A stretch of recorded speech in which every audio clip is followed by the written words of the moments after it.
बात कर लें। पुनः मैं रिपीट कर दूं, मैं ये कह रहा था कि अगर आपके घर जाने से ना जाने से कोई असर नहीं पड़ रहा है तो मैं ये चाहूँगा कि 2024 मार्च की जो होली है वो सूरतगढ़ में ही आप मनाएं। और सूरतगढ़ में कैसे मनाएं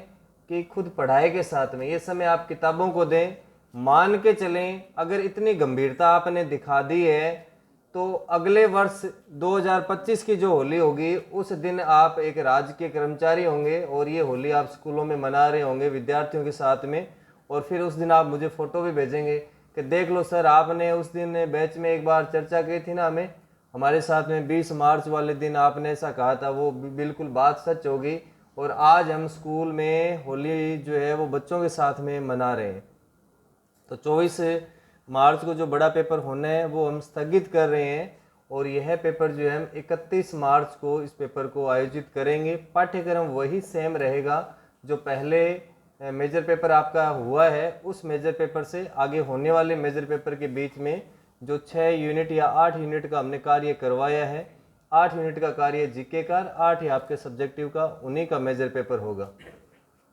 वापस नए बैच स्वाध्याय में कौन से आरंभ हो रहे हैं? नए बैचेज में अगर बात करें अपने तो स्कूल व्याख्याता इतिहास, स्कूल व्याख्याता ज्योग्राफी, स्कूल व्याख्याता हिंदी, स्कूल व्याख्याता राजनीति विज्ञान और स्कूल व्याख्याता प्रथम प्रश्न पत्र जीके एंड जीएस। इसके साथ में जो बैच आरंभ हो रहे हैं वो है असिस्टेंट प्रोफेसर हिस्ट्री, जो कि 22 मार्च से स्टार्ट हो रहे हैं।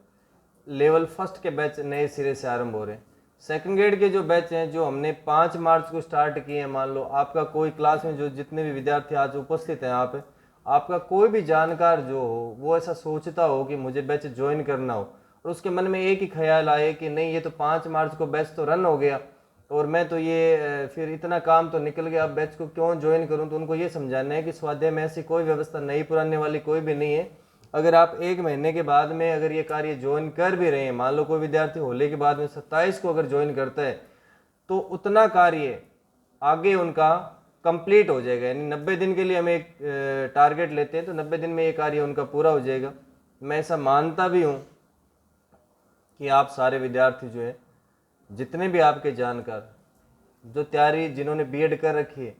तैयारी की सोच रहे हैं, उन्हें आप मोटिवेट करेंगे, उनका हाथ पकड़ेंगे और उन्हें मैं ये नहीं कहूँगा कि आप यहाँ तक लेके आएँ, कहीं भी कोई भी संस्था ज्वाइन करवाएं, ज्वाइन जरूर करवाएं, घर ना बैठे रहें। आपके एक बार कहने से अगर उनमें हिम्मत आ गई,